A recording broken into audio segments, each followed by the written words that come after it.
और बिहारी कहाँ है भैया?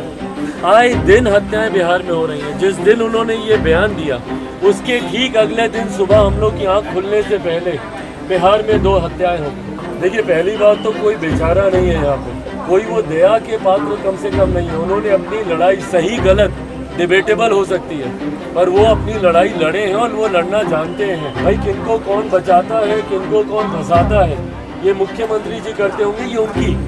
देखिए, भविष्य वक्ता मैं हूँ नहीं, मैं ऐसी कोई भविष्यवाणी करता नहीं हूँ। मौसम वैज्ञानिक का सुपुत्र जरूर हूँ, थोड़ा अंश उनका है मेरे अंदर, उस आधार पे मैं जरूर कह सकता हूँ। दिन हमारे प्रदेश में आम बिहारियों की हत्याएं हो रही हैं, जहाँ पर हर एक बिहारी की जान भी उतनी ही ज़रूरी है जितनी संभवतः केंद्रीय मंत्री की भी।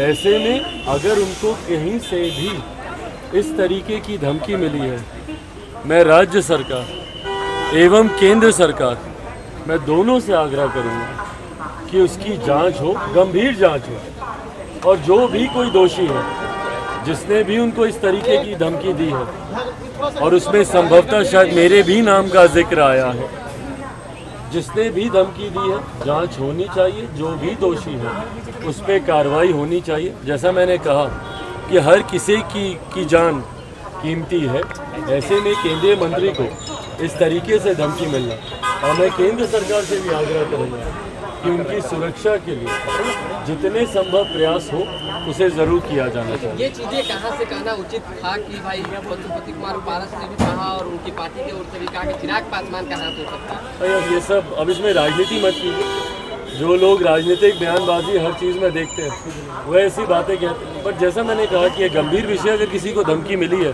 तो उसकी जांच जरूर होनी बिहार चाहिए। में आपराधिक घटना लगातार बढ़ रही है। मुख्यमंत्री नीतीश कुमार ने भी कहा कि कोई जो है खराब नहीं, किसी के पास सत्ता की घटनाएं नहीं बढ़ रही, क्या करेंगे? भाई, मुख्यमंत्री को फुर्सत है कहाँ आज की तारीख में बिहार पे ध्यान रखने की? वो तो तैयारी में लगे हैं, मुंबई की बैठक को देख रहे हैं कि वहाँ पे उनको संयोजक बनाया जा रहा है, नहीं बनाया जा रहा है, किसके नीचे रखा जा रहा है, किससे ऊपर रखा जा रहा है। तो तमाम तरीके के वो गणितों में वो लगे हुए हैं कि किसी भी तरीके से उनका राजनीतिक अस्तित्व बचा रहे। आज की तारीख में बैटल ऑफ सर्वाइवल मुख्यमंत्री नीतीश कुमार जी लड़ रहे हैं। अपने अस्तित्व को बचाए रखने की लड़ाई मुख्यमंत्री नीतीश कुमार जी लड़ रहे हैं। भाजपा से, एनडीए गठबंधन से अलग हो चुके हैं। भाई, कितनी बार कोई पलटी मारेगा?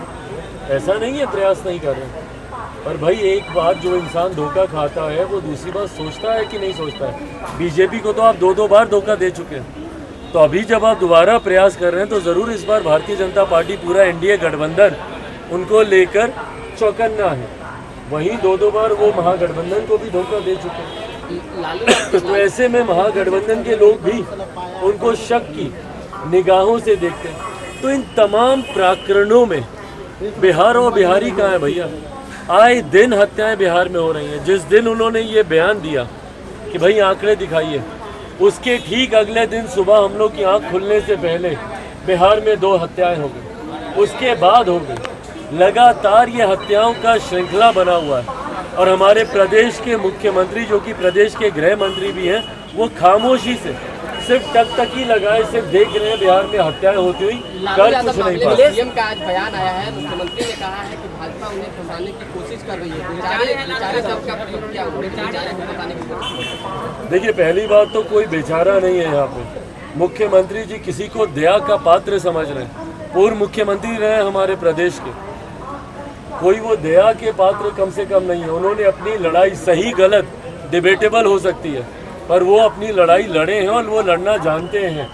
ऐसे में कोई बेचारा किसी को दया का पात्र मुख्यमंत्री बनाकर अपने आप को बड़ा दिखाए, पहली बात तो ये गलत है। दूसरी बात, ये न्यायिक प्रक्रिया का हिस्सा है।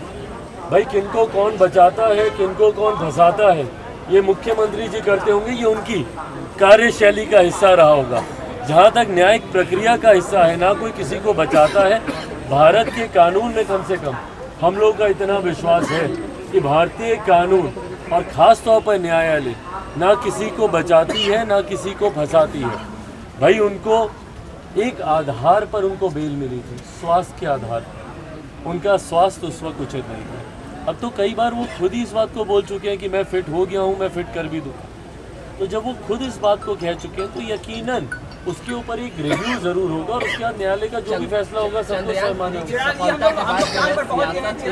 हम लोग चांद पर पहुंच गए हैं, लेकिन कई नेताओं का अल्पज्ञान, कोई नासा को बधाई दे रहा है तो कोई बोल रहा है कि वहाँ पर यात्री गए हुए। किस तरह के नेता है सर? इसीलिए हम बार बार कहते हैं कि शिक्षा, जो नीति निर्धारक होते हैं या जो नेता जो प्रदेश का या देश का भविष्य निर्धारित करते हैं, ज़रूरी है उन लोगों का पढ़ा लिखा होना।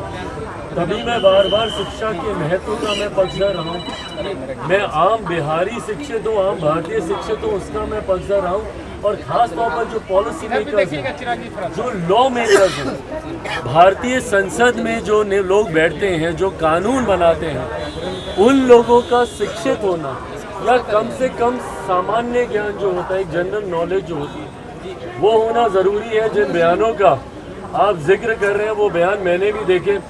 कईयों ने तो राकेश रोशन जी तक तो बधाई उन लोगों ने दे दी, कईयों ने नासा आपने जिक्र किया, इसरो छोड़कर सीधा नासा तक चले गए, और कईयों ने तो भैया उस चंद्रयान पर जो लोग बैठकर गए थे उनके भी वापस आने पर बधाई दे दी।